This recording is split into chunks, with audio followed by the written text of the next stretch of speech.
چل رہا ہے. ہم امید کرتے ہیں کہ یہ پروسیس زیادہ پرولونگ نہ ہو. یہ کہیں معاملہ جو ہے کہیں جمہوریت جو صحیح معنوں میں وہ جڑیں اپنی پکڑ لے, تاکہ جو انوملیز ہیں, جو ایبریشنز ہیں, ان سے ہم چھٹکارا حاصل پا سکیں. تو ناظرین مختصر سا وقفہ لیتے ہیں, جس سے پروگرام کے آخری حصے میں ہم آپ کی کالز بھی لیتے ہیں. ہمیں کالز کیجئے اور ہمارے ساتھ رہیے.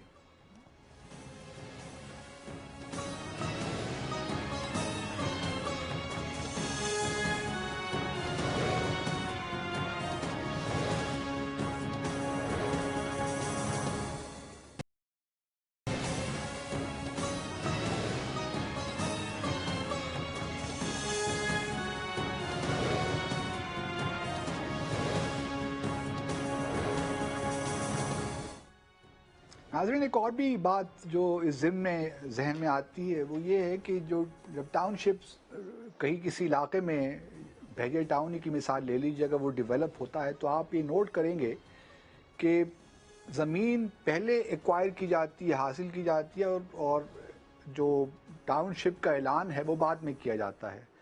اور یہ اس کو بڑے صیغہ راز میں رکھا جاتا ہے کہ اگر کوئی لینڈ ایکوائر کر رہے ہیں ملک ریاض صاحب, تو اس کو بڑا صیغہ راز میں رکھا جاتا ہے کہ کسی کو پتہ نہ چلے. اور اس کی بنیادی وجہ یہی ہوتی ہے کہ وہ اونے پونے داموں میں اس زمین کو خرید لیتے ہیں, اور جو ہی وہاں بحیرہ ٹاؤن کے ڈیولپ کرنے کا اعلان ہوتا ہے تو جو زمین انہوں نے 50,000 پہ اگر خریدی ہے تو اس کی قیمت ایک ہی رات میں وہ 40-50 لاکھ تک پہنچ جاتی ہے. تو یہ بھی ایک طریقہ واردات ہے جو کہ اکثر تمام ٹاؤن شپ جو بھی لوگ ڈیولپ کرتے ہیں اس میں یہ کیا جاتا ہے. دوسرا, اعتزاز احسن صاحب ملک ریاض صاحب کو ریپرزینٹ کر رہے ہیں. وہ بڑے نامی گرامی ہمارے وکیل ہیں پاکستان کے, اور وکالت میں ان کا جو حرف ہے وہ حرف آخر ہوتا ہے. تو وہ بھی آج جسٹیفائی تو کر ہی رہے تھے ملک ریاض صاحب کو, اور ان کی جو کنٹریبیوشنز ہیں اس ملک کی ترقی میں وہ بھی گنوا رہے تھے. لیکن بہرحال وہ ایک پروفیشنل وکیل ہیں, لیکن بعض اوقات میں سمجھتا ہوں کہ وکالت میں بھی کچھ اصول تو ضروری ہوتے ہیں. کہ آپ دیکھتے ہیں کہ جو شخص جس کی وکالت آپ کر رہے ہیں وہ معاشرے میں کہاں کھڑا ہے, اس کو لوگ کس طرح دیکھتے ہیں, اس کا امیج کیا ہے. ملک ریاض صاحب نے بہت محنت کی ہے, اس میں کوئی شک نہیں ہے, لیکن محنت کے ساتھ ساتھ جو طریقہ واردات ہے وہ میں سمجھتا ہوں کہ ہمارے معاشرے کو, ہماری ریاست کو انہوں نے کہیں نہ کہیں نقصان پہنچایا ہے, اور بہت سخت نقصان پہنچایا ہے. تو ہمیں بہرحال اب ان چیزوں کو ٹھیک کرنا ہے, اور ہم امید کرتے ہیں کہ یہ چیزیں بہتری کی طرف جائیں گی.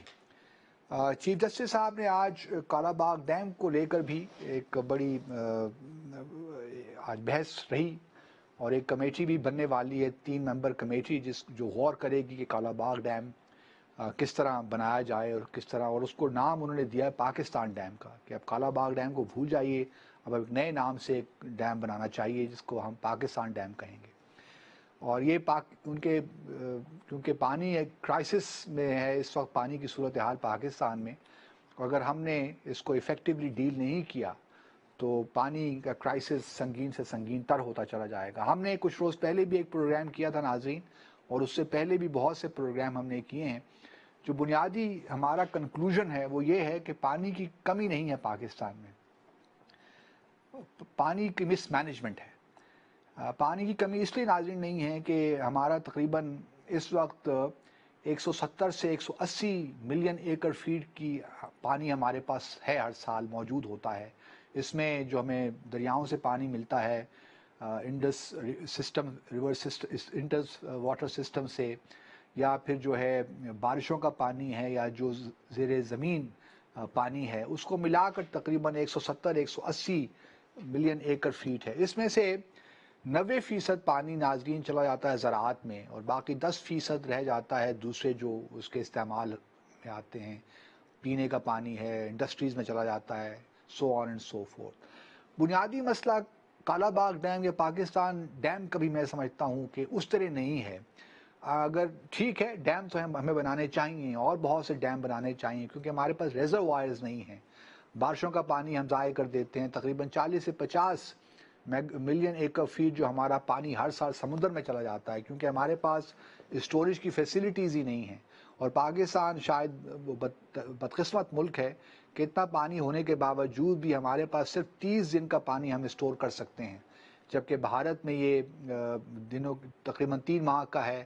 اسی طرح دوسرے ممالک میں بھی 3 سے 4 ماہ تک کی گنجائش اسٹوریج کی ہوتی ہے. ہمارے ملک میں صرف 1 مہینے کا اسٹوریج کی کیپیسٹی ہمارے پاس ہے. ابھی ہم نے بھاشا ڈیم اگر شروع کر دیا تو تقریباً اس سے ہمیں 6 سے 7 ملین ایکڑ فیٹ مزید ہم پانی اسٹور کر سکیں گے، تو وہ بھی اتنا زیادہ نہیں ہے. جبکہ جس طرح میں نے پہلے عرض کیا 50 ملین ایکڑ فیٹ جو پانی ہمارا وہ سمندر میں چلا جاتا ہے، ضائع کر دیتے ہیں. دوسری جو امپورٹنٹ بات ہے ناظرین، کیونکہ ڈیم بنانا اور اتنے بڑے بڑے ڈیم بنانا تو اس میں 5 سے 10 سال کا عرصہ لگ جائے گا. ہمیں ایکشن ابھی لینا ہے. آپ کو یاد ہوگا کہ آج سے 2 ہفتے پہلے ایک پروگرام کیا تھا، اس میں سیمی کمال صاحبہ ہمارے ساتھ آئی تھیں. انہوں نے بھی بتایا تھا کہ ڈیم تو چلیے آپ بنائیے، بڑا اچھا کام ہے، یہ کرنے والا کام ہے، لیکن بہت سی ایسی چیزیں جو آپ کو ابھی کرنے کی ضرورت ہے، short to medium term. Dam تو ایک لانگ ٹرم پروجیکٹ ہے، لیکن آپ ابھی بھی آپ کو ایسے اقدامات لینے پڑیں گے اور لینے چاہیے جس سے جو واٹر کی شارٹیج ہے، جو مصنوعی شارٹیج ہے میں کہتا ہوں، اس پہ قابو پانے کے لیے بہت ضروری ہے. اور اس میں خاص طور پہ کیونکہ 90% ہمارا پانی چلا جاتا ہے زراعت میں، تو ضرورت وہاں پہ ہے کہ ہم جو ہماری ایگریکلچر ٹیکنیکس ہیں اس کو ہم بدلیں. ہم ڈرپ اریگیشن کی طرف جائیں. جو پانی ہم ضائع کرتے ہیں، جو فصلیں ہم نے لگا رکھی ہیں چاول کی اور گنے کی، وہ پانی بہت زیادہ کنزیوم کرتی ہیں. اب ہمیں اس سے فائدہ کتنا ہوتا ہے یہ بھی دیکھنے کی بات ہے. اگر ہم رائس ایکسپورٹ کرتے ہیں تو کتنا ہم ایکسپورٹ کرتے ہیں، اس سے زیادہ تو ہم پانی پہ خرچ کر دیتے ہیں. یا جو ہمارا اس وقت بلین آف ڈالرز کا پانی ہم ضائع کرتے ہیں اس میں وہ ہو جاتا ہے. تو آیا وہ ورتھ وائل ہے بھی نہیں. اب ہمیں کوئی شفٹ تو نہیں کرنا چاہیے رائس سے چاول یا گنے سے کسی اور طرف تو نہیں جانا چاہیے. یہ بھی غور طلب باتیں ہیں. پھر جو ہمارا کنال سسٹم ہے وہ بھی کافی ضعیف ہو چکا ہے، اس میں لائننگ کی وہاں بہت سیپیج ہوتی ہے. تو یہ اس قسم کے اقدامات جو ہیں وہ جلدی میں کرنے چاہیے، کیونکہ جو پانی ضائع ہوتا ہے اس کو ہم بچا سکیں جس حد تک بچا سکتے ہیں. باقی ڈیم بنانا جس طرح میں نے پہلے ناظرین کہا بہت ضروری ہے، لیکن یہ لانگ ٹرم ہے. آپ یہ بھاشا ڈیم اور پاکستان ڈیم کل نہیں بنا سکتے، اس میں بہت وقت چاہیے. لیکن دوسرے جو میجرز ہیں وہ بھی آپ شارٹ ٹرم میں لے سکتے ہیں، شارٹ ٹو میڈیم ٹرم، تاکہ پانی، کیونکہ 10 سال 15 سال کے بعد تو ہمیں پانی، اگر ہم نے یہ میجرز نہ لیے تو پانی کا تو بہت سیریس کرائسس ڈیولپ ہونے والا ہے. کیونکہ ہماری پاپولیشن ماشاءاللہ 2% کے حساب سے بڑھتی جا رہی ہے. پانی کے ریسورسز وہی ہیں. انڈر گراؤنڈ جو زیر زمین پانی ہے 50 ملین ایکڑ فیٹ جو ہمیں میسر ہے، وہ بھی اس کا بھی نیچے سے نیچے ہو رہا ہے واٹر ٹیبل جو ہے. اسی طرح ایکوفر سسٹمز جو ہیں وہ بھی خراب ہو رہے ہیں، جو ریچارج کرتے ہیں پینے کے پانی کو، زیر زمین پینے پانی کو بھی. بلوچستان میں آپ گوادر کو لے لیجئے، جتنا بھی آپ نیچے جائیں پانی آپ کو ملتا ہی نہیں ہے. تو اسی طرح یہ جو ہم پہلے ذکر کر رہے تھے ناظرین، یہ جو ٹاؤن شپس جو ملک ریاض صاحب بنا رہے ہیں، یہ کراچی میں پانی جتنا نیچے جا رہے ہیں وہ پانی وہیں سے لے رہے ہیں، اور تو کوئی ان کو KDA تو پانی میس نہیں سپلائی کر رہی. تو وہ بھی ایک بہت بڑا مسئلہ ہے کہ جو ٹاؤن شپس جو بن رہی ہیں یہ بھی بورنگ کر کے پانی نکالتی ہیں، زیر زمین پانی نکالتی ہیں. اسی طرح ہم اسلام آباد میں بھی آپ دیکھ لیجئے سارے گھروں میں تقریباً اب لوگ جو زیر زمین پانی ہے وہی نکالتے ہیں اور اس کا استعمال کرتے ہیں، کیونکہ CDA تو پانی اب ہمارے جو راول لیک ہے، پانی راول ڈیم میں تو پانی ختم ہوتا جا رہا ہے کیونکہ بارشیں نہیں ہو پا رہی. اسی وجہ سے یہ ساری جو چیزیں ہیں ان کو سامنے رکھ کے ہمیں فیصلے کرنے ہیں کہ ٹھیک ہے ڈیم تو ہم بنانا شروع کر دیں اور کل ہی سے بنانا شروع کر دیں، بلکہ ہمیں گزشتہ کل سے بنانا شروع کر دینے چاہیے تھے. لیکن بہرحال ابھی بھی اگر چیف جسٹس صاحب نے اس کا نوٹس لیا ہے تو یہ ایک اہم بات ہے. لیکن بنیادی طور پہ بات وہیں آ جاتی ہے کہ سپریم کورٹ کا کام نہیں ہے یہ کرنے کو. کل کو ایک نئی حکومت آئے گی، جو بجٹنگ ہے یہ تو سارا ایگزیکٹو کا کام ہے کہ وہ ان چیزوں میں کام کرے. اب کس حد تک یہ سسٹین ہوتا ہے سپریم کورٹ کی مداخلت، یہ بھی دیکھنے والی بات ہے ناظرین. اس کے بارے میں بھی کچھ کہنا قبل از وقت ہوگا، لیکن بہرحال یہ سارا کام جو ہے وہ ایگزیکٹو کے کرنے کا ہے. لیکن پچھلے 10-20 سالوں میں کوئی خاص کام اس پہ نہیں ہوا، اسی لیے